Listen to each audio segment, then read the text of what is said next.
All right. I think we are live with everyone. It says we are streaming live. Hello, hello, hello. Hello. Guys, this is the lovely Ashley, and she is doing a huge honor to me and for all of you guys to come on live and an admittedly more private person. So this is a big leap to come on live and talk about her fertility journey and, you know, the work her and I and my associate Heather did to get you to where are you now? The mom of, how old is the little guy? So he's 11 months now, and he's a tank. You know, he's huge. And I look at him and I'm like, you're a body belief baby. Yes. Like, you're literally made out of Aimee's diet. Fat, lots of fat. He's made out of fat. So body belief, this is what she's referring to, right? You guys all know this, but this is my third book. So let's start with where you were when you first. So Ashley saw mainly us in the clinic, took advantage of the offerings that I had online, of course, as a lot of my clients do, but worked one-on-one with both myself and my associate Heather in our Nyack clinic. So tell everybody where you were at when you first came to see us.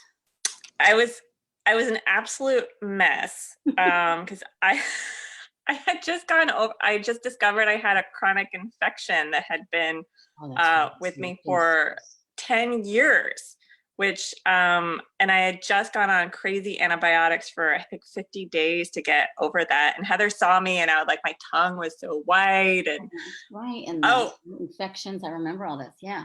So, that's a question of like, was that part of triggering the autoimmune? Mm-hmm. And so we cleared that out. And it took me 8 years to get pregnant. And I did more than 20 various IVF and IUI. I think I did more than 20 IUIs. And then I can't even remember how many. And then lots of like mini IVF type retrievals. Yes. And, and I did transfers and none of the transfers worked. Some of the retrievals I did, there was one really low point when I had 3 follicles and they got 0 eggs in the retrieval. That was a real low point. I had never gotten pregnant. I never had a chemical, like nothing that in the 8 years to show that like this could really happen for me. And I have to say, besides working one-on-one and the online courses, I have to say reading your book, Aimee, was really helpful in terms of like just really understanding the autoimmune side of that. And it really gave me, helped me buy into the diet recommendations that you were making. Because, we kept on making steps and steps and then it wasn't working. I mean, the retrieval with no eggs was such a low point, and we were like, what? And I remember too, it was like you were following the diet. Like she was really good on like almost like the yes, you can get pregnant style diet, but yeah, you still had some digestive stuff. You were still getting your headaches. You still had like some joint stuff. And I think I had to do like a food diary for me. I was like, I got to look at this deeper, and then there was, I joke with the girls too in the course of like the lentils, and like she was eating like French green lentils, like regularly. And I was like, lentils are beans. Beans have lectins. Lectins are inflammatory. She still has these symptoms. She's still not getting pregnant. And like these retrievals, I couldn't wrap my head around, why this wasn't happening for her. Even like, why weren't we getting an egg or an embryo that would fertilize or make it to blast? It didn't make sense to me because she was so healthy on every other level. And so it was like, I was like a negotiation. I was like, will you pull the lentils and let's just see? And I remember she was like, oh, I'm going to like, you're ready to hang me. But you did it. And we started seeing changes. Yeah. That's when like the body belief diet became like the predominant diet for you. That was like, okay, we got to follow this. Because you had known, did you ever get a confirmed diagnosis of endometriosis? I can't remember that. Or it was just suspect? You did blood work with, right? I never did, because they'd always said, oh, you need to, I worked with Braverman, Right. God rest his soul. And he had a year and a half before I went on the Body Belief diet, he had done all my testing, and I had come back at around the 50th percentile of his patient profile. So I wasn't like crazy autoimmune inflammation, but I wasn't normal. And he was like, do a laparoscopy. Yeah. This is what I recommend. I think you have endo, but we can't You confirm weren't it unless you do positive, the right? lab. And I just couldn't bring myself to do the surgery. And, looking back, in some ways it was very stupid of me not to do it, but I Right. just Yeah. couldn't do it. I just couldn't bring myself to do it. And I decided, like, okay, if I'm not going to do that, I'm just going to go hardcore with Aimee. I'm going to follow the diet to a T, and I'm just going to, and I looked really deep inside myself. I think one of the other things about your books, Aimee, I think it's the Yes, You Can Get Pregnant. You have all of these affirmations in there. Mhm. And I would say them to myself. And then there was a certain point when I was like, I need to create my own. I need to Yeah. feel it deeply, and I need to know deeply. And I remember this one day, I went really deep inside, and I was like, I know you can do this. And I looked at myself in the mirror, and I was like, you can do this. You can do this. And like afterwards, I was like, whoa.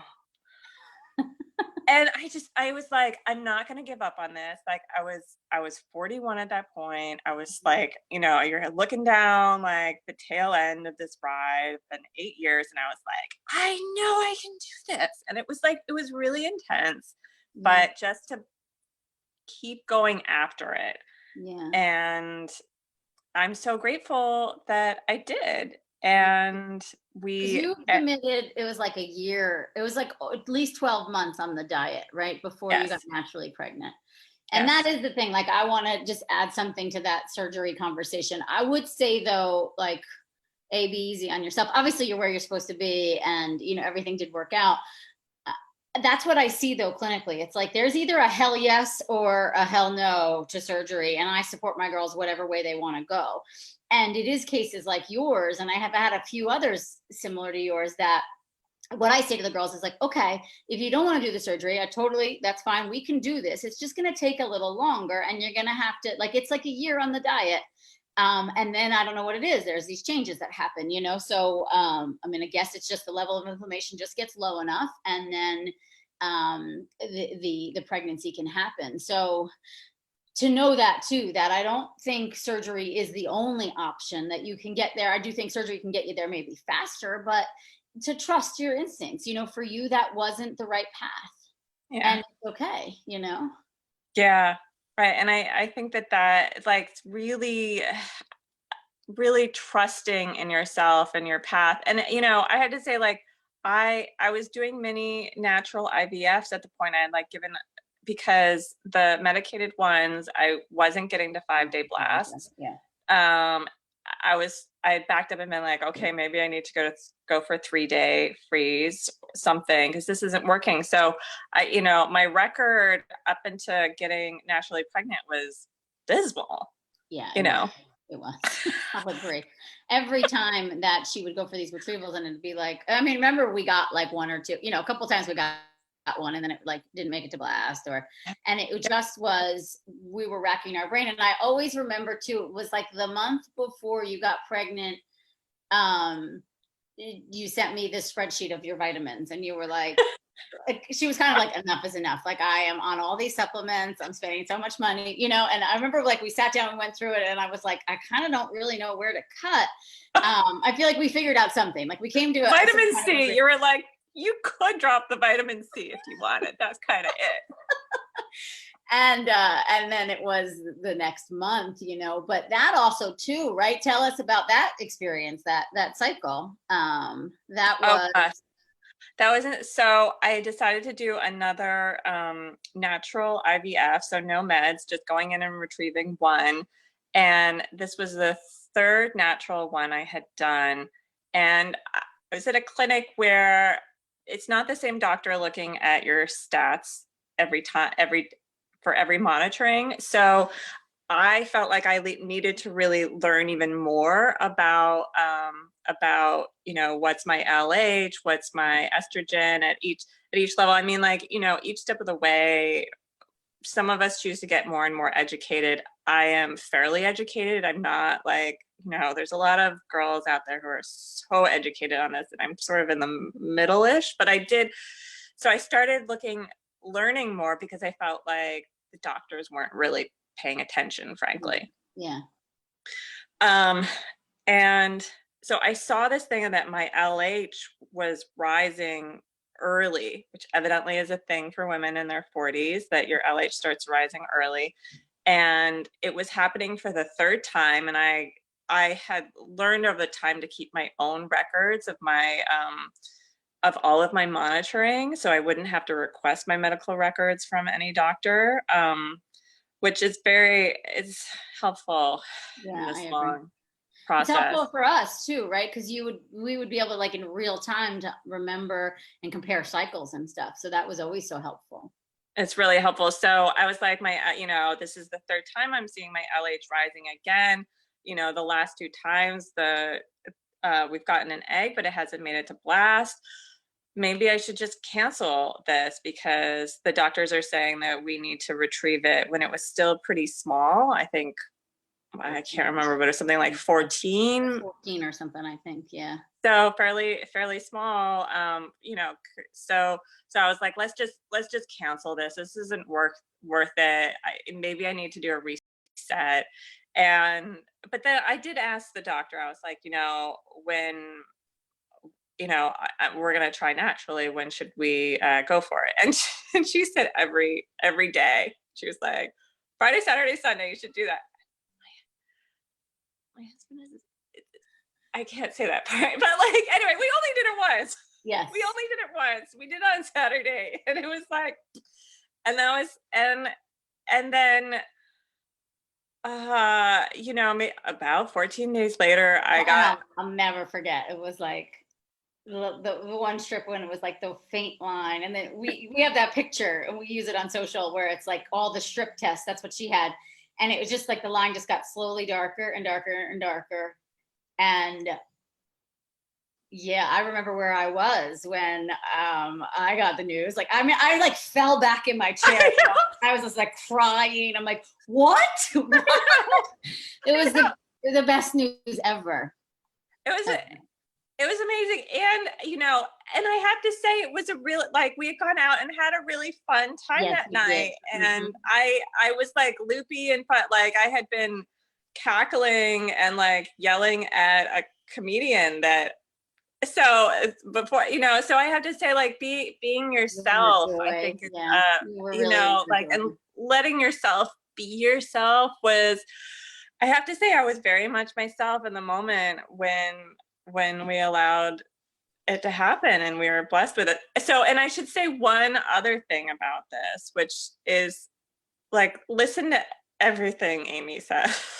Do everything Aimee says. Like, it took me months. There was one other piece, which was spirit babies. And you had sent me a video link, and I honestly, kudos to you guys for watching a video. I hate watching videos. So I was like, oh, I did. And then you said, get the book. And I find, like, 2 months go by. I finally buy the book. Then you said, have you read it? Another 2 months go by. And I finally read the book. I read a third of it. Yep. And you did some practicing too of it, you know, like interacting with it.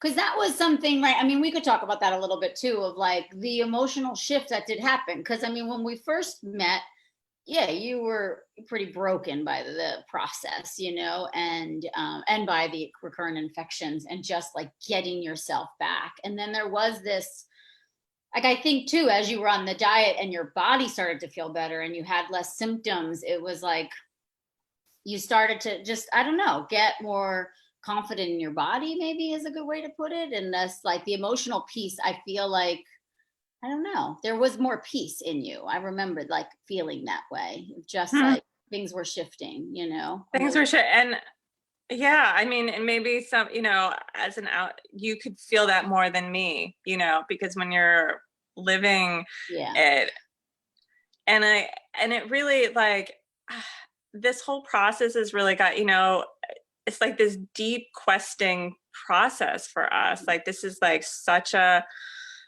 deep mythological journey that we're all on. And as women, like as women, we're able to do it. Like this is our why, you know, why we're women, we can do this thing. Like, and it's, and you can, like, I was like, I know that I can do this. And it was shocking though, too, when you were pregnant. Remember that? Like there was a real, that was a, I mean, you were so overjoyed and so happy, but it was also this like uncomfortable time because it was like you spent so long chasing this thing and then you got there and it was like, now what? Like it was, that was intense too.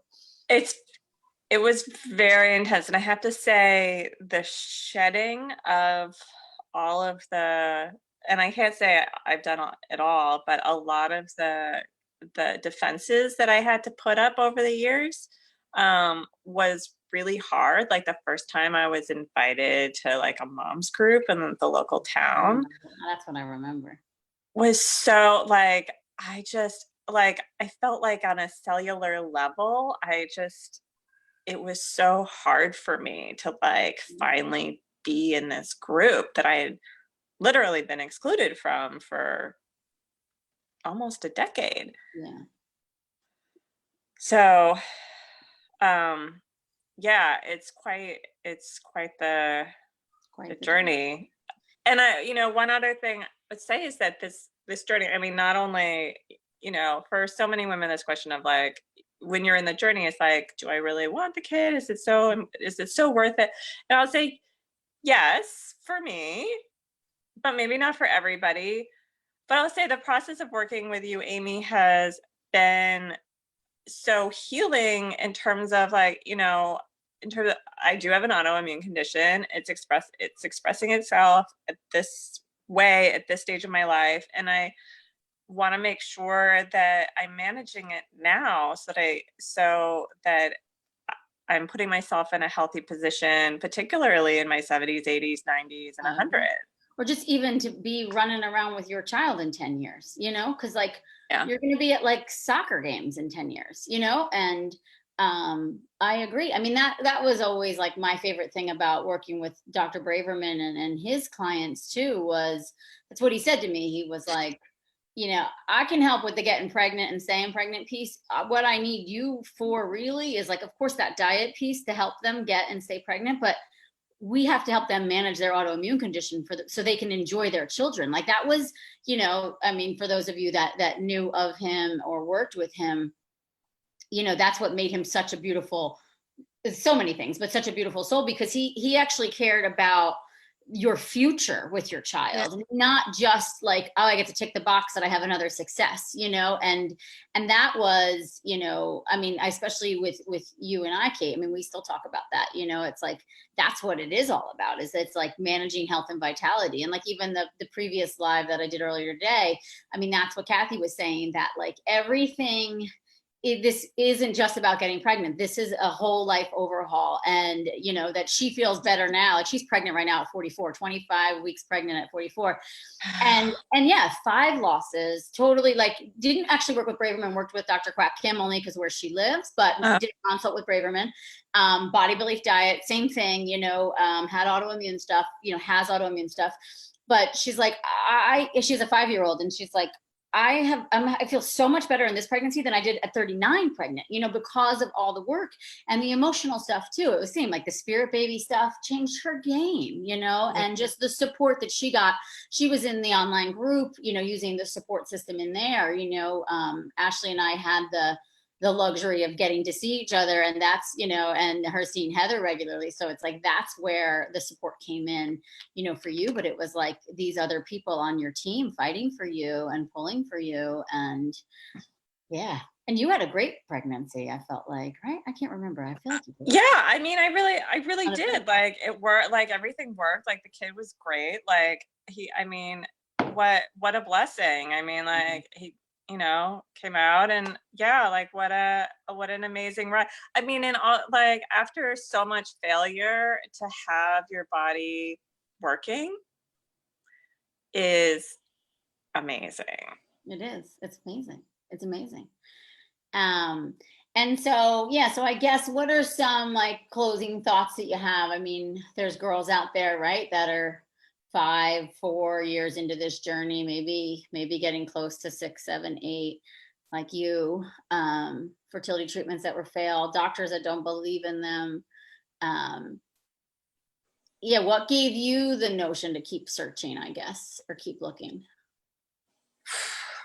This is a really long-term choice, right? We have a window in our lives where we can choose to really go for children one way or another. Mm-hmm. And I was really looking at like, what do I want to say to myself? It was the no regrets, I think, Yeah, is a yeah. really simple no regrets. I really wanted to be like, I'm going to give it my all. I'm going to be as crazy hardcore about it as I can, because looking back, no matter what the outcome, I'll know that I have really given it my all. And to me that was really helpful. And I have to say, and I know, honestly, my therapist is someone who said, I wish I had tried more when I Yeah. could have. And so that's it too, to not, I mean, that's what we were talking before we came live. It's like Ashley is literally like, she looked under every rock, and we were like detectives together. I mean, I always loved that part too, where Yeah. it was like, it was teamwork, and just like, okay, what's this and what's this, but literally under every rock. And she didn't give up hope, and I mean, it's a beautiful story, Yeah. I'm pushing her to go for number 2. No. Like, Well, let's do see, it. I know you're like, we're not. But that's me, right? I if I'm honest too, I really thought the path would be that we would get that blast and we would transfer, and that's how you would get pregnant. Like the natural pregnancy even knocked my socks off, only because of the fact that she'd never gotten pregnant before, and with the fertility Yeah. treatment. So in my head, it was like, yeah, well, we'll have to do the IVF, because that was the path we were on. Yeah. And so for it to happen like the old fashioned way, and just you guys had a fun night and then like fun sex, it was like, oh my gosh, like it was perfectly aligned. And I always say, like, the preparedness and the opportunity when they meet, you know what I mean, is when it happens. And it was like you were just preparing, and your husband too. He did a lot of his work. Absolutely. And then the Absolutely. opportunity was there, and it was like poof, easier Yeah. and cheaper. So true. So true. And and I think that, so I just, I have to say, Looking at the getting pregnant and being able to tell all of to to tell, I really felt like I was able to like show all of those I know, doctors who were I like, know. oh, you They're should the be going best. for donor egg. Like I just felt like it just was so satisfying. I mean, like not it, but like in terms of like being like, I It was really really showed satisfying. I them. remember it was like that one doctor, I was like, you're going to send him a picture of the baby. Like it was like an announcement card. I remember I was like, that's it. You're sending that announcement card. So, Yeah, that's like real. And I have to say, like, this, like, you can hear like, oh, people say believe in yourself, whatever, believe in yourself, sure, it's like self-esteem. But like at the core, like feeling that like deep in your core and finding that is a huge blessing wherever we go in our lives. yeah. I love You that. know? That's beautiful. It is. That's it. And I always say too, like if you find your way, I feel like when you like, especially like your story, like we were your 7th acupuncture clinic. It's like, True. but if you found your way to us, there has to be hope. Do you know what I mean? Like you have not given up, and so Right. then it's our job to help you figure out how to get there and continue to support you to access that.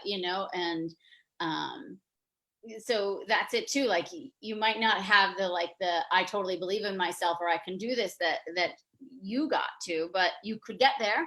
Or that even just watching this video and tuning in and thinking, like seeing yourself in the story a little bit, there's hope in there. So don't be afraid to let it come to life. I think that's the biggest message, right? You know, Absolutely. Just do it. And and I have to say, the online communities with Aimee's online community, I provided me so much information and support. I don't think that I could have done it without the online communities as well. It's a huge part of just, like knowing. Yeah. And that you're not alone, right? And less shame and like all the things that it lifts, right? Just even if you're, actively engaged or not, I think even just being a part of those communities and like seeing the other women go through it, it is. I was saying that on the last conversation I had earlier today, where I had no idea of like when I created the Yes You Can Get Pregnant e-course, and we created the Facebook group as a part of it. I kind of just did that because people say, oh, you got to have a Facebook group, and you're going to host office hours and go live. I had no idea that what we were creating, like this community is just, it's the most beautiful. Like I said that before, I'm like, next to my son, it's the best thing I've ever created, in all honesty. It's like, because it's this space for women to come and share. And then for me to be able to come in and offer support. And it's the next best thing to what you and I got. Well, we got one-on-one time, which is invaluable as well. And my girls in the clinic, can speak for that. And I can speak for that. But for, being able to support women all over the world, I mean, those communities are just invaluable. And I think even the Braverman community, well, now I think Vidali runs it, but that community is too. Yes, it's and what a blessing to have a doctor that is able to work with you. Mm-hmm. And I mean, for us too, going back to my story, but seeing the blood work matching up to the symptoms that I was experiencing, and the Chinese medicine symptoms that you were reading from me as well, it was really very validating. To see it in the blood work as well. So, and then to just see that shift in the inflammation, I mean, it's just amazing. It was like those lentils, So now everybody on here, stop eating lentils. No, I'm kidding. But, that was your trigger or whatever, one of the triggers. And maybe it's not really a trigger. It was like once in a while you could have it, you were fine. It was like the daily exposure. And it was the little things, like I was looking at her diary, and when I have people keep a food diary, and the e-course students do this too, it's also like, how do you feel right after? How do you feel a couple hours later? And what was your bowel movement like? And that was it for me. I was like, okay, something's not right in here. Every time she has this is happening. Yeah. We're going to pull these. And, I don't know. I still think to this day it was the lentils, but that and the brown rice. I mean, the brown rice. Yeah. And I know some girls are like, I just did a Q&A. We did a free video series and I did a Q&A, and there was like hundreds of questions. And a lot of the questions were like, why don't you mention whole grains? Why can't I have whole grains? And I was like, you can, some girls can, but majority of these girls that are dealing with these long-term fertility issues, there's an autoimmune condition, and the grains are actually doing damage because they're highly inflammatory. And so it's like you said, the commitment to following the diet, like I ask a lot of you, I'm not going to lie about that. And Kate can attest, and Ashley can attest to that. But that it's for a purpose. And it doesn't mean that forever, but it means like short term, or for at least several months, we need to see things shift in your body. And then you can have the exposure here and there, and you probably won't have the crazy reaction. But, and if you're curious about any of this too, you should read Dr. Gundry's book on lectins. I mean, it's just very well written. It's such a good book. And, it's similar to what I talk about in Body Belief, but really how we're triggering the autoimmunity in the body and the inflammation. And it's just, like your case just typically, in all honesty, doesn't make sense. Like, okay, so she started trying at 36 and then nothing happened. And she did these fertility treatments, and then she gets pregnant naturally at 42. Like that with a healthy child, that makes zero sense in the whole world of science. and the only thing that can actually make it understandable is like, oh no, but she had this level of inflammation and it took her that long to clear it out. It took her the right, to fit the right pieces of the puzzle. Because the eggs were still there, everything was still healthy. Right. It's just, it was diet and lifestyle. I mean, it really was. And absolutely. And at some point somebody was like, it was another woman who has similar really crappy IVF cycles. But she was like, at the end of the day, I still ovulate every month. I know. So it's got to be happening, right? There's an opportunity there. Every month. And like, yes, you might not make the 30 eggs for IVF, but that's IVF. I know. That's not normal. That's not normal. It's like, oh, you're not great for the IVF box, but you're still producing an egg every month. And I give you credit for that too. Like you took an opportunity out of what a lot of women would have taken defeat of that cycle being canceled. And it was like, and made a baby out of it. Yeah. Right. That's the thing. It's like, you're doing it. Like, we're still doing it. Like, it might not be what the doctors find convenient and helpful, Well, that's it. You're not going to respond well to their protocol if your FSH is too high, your AMH is too low, or your antral follicle count, or you're just a poor responder for for unknown reasons. Right. You just don't fit into the parameters. But that doesn't mean you're infertile. Right. That's the biggest thing, is that it kind of doesn't mean shit, is what I usually say. It doesn't mean shit. It just means that that's not the right parameter for you to be working in. Right. And I think that for us who are trying to find our way to really, embrace the fact that like, hey, I ovulate every month, or I ovulate occasionally. If if you're like, if you still are ovulating, there's still a chance. I always say that ovulation and menstruation, even if they're irregular, I agree. But even if you have a 60-day cycle and you're ovulating on 40 something, well, we can still do it. Yes. We just got to get the right, like the preparedness is the key, I think, and then finding the opportunity. So it's like those two things come together, and you might be a poor responder in other people's vision, but, or their parameters, but that doesn't mean there's not good quality eggs in there, or an egg that can get fertilized, or a baby that can be made.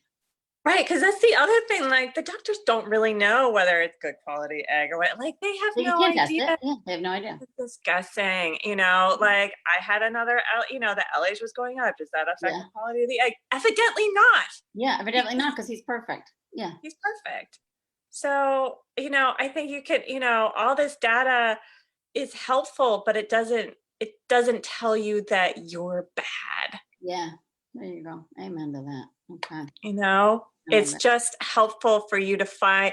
Somebody said to me, like, you're weaving a very narrow path, and you just have to listen very carefully to find your way through the path, find your way. That's it. Oh, I love that. All right, people. I don't see any questions. I see people watching, but there's no questions, so that's okay. If you guys have questions, I'll come back through later. Oh, there's one comment. Let's see. My phone is just like not abiding by the rules today. I don't know what's going on. Like too much. There we go. Let's see. Are lentils and brown rice okay for people who don't have an autoimmune condition? Yes, they can be. I would still have you do the symptom checklist, either in Body Belief, or if you feel like, you were on the last one, in Body Belief, or in the course, the red flag symptom list, because you might have certain symptoms that point towards inflammation / potential autoimmunity in your body, and then there's a reason to pull it.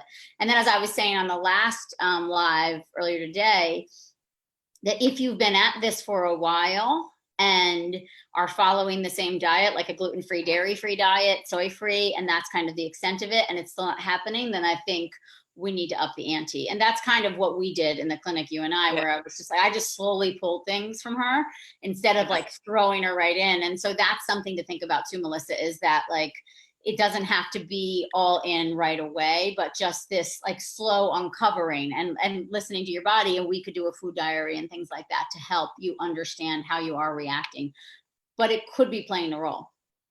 Yeah.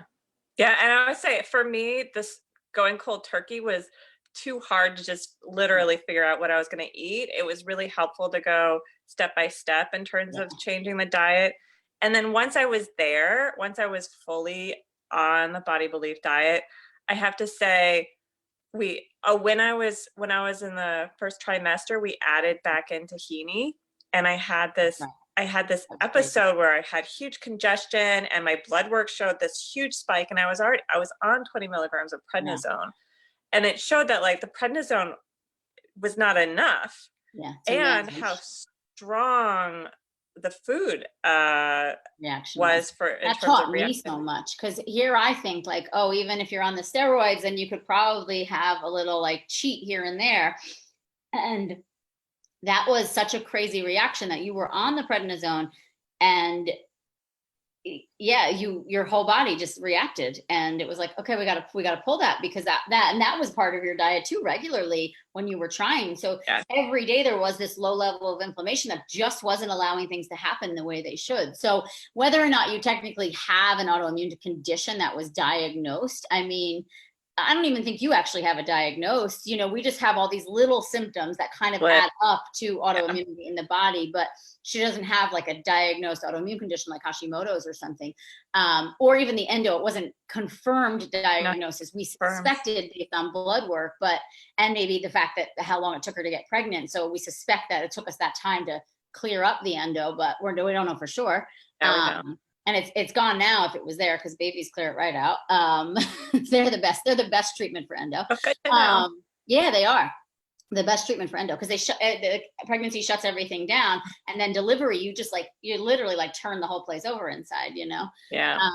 So it kind of guts the endo. It's great. But she just had like these, to me, very suspicious symptoms. And also that's my job. Like, I'm sitting here looking at the case going, why is she not getting pregnant? Like, this doesn't make any sense to me. And so then I started to treat her like an autoimmune patient, and that's what worked.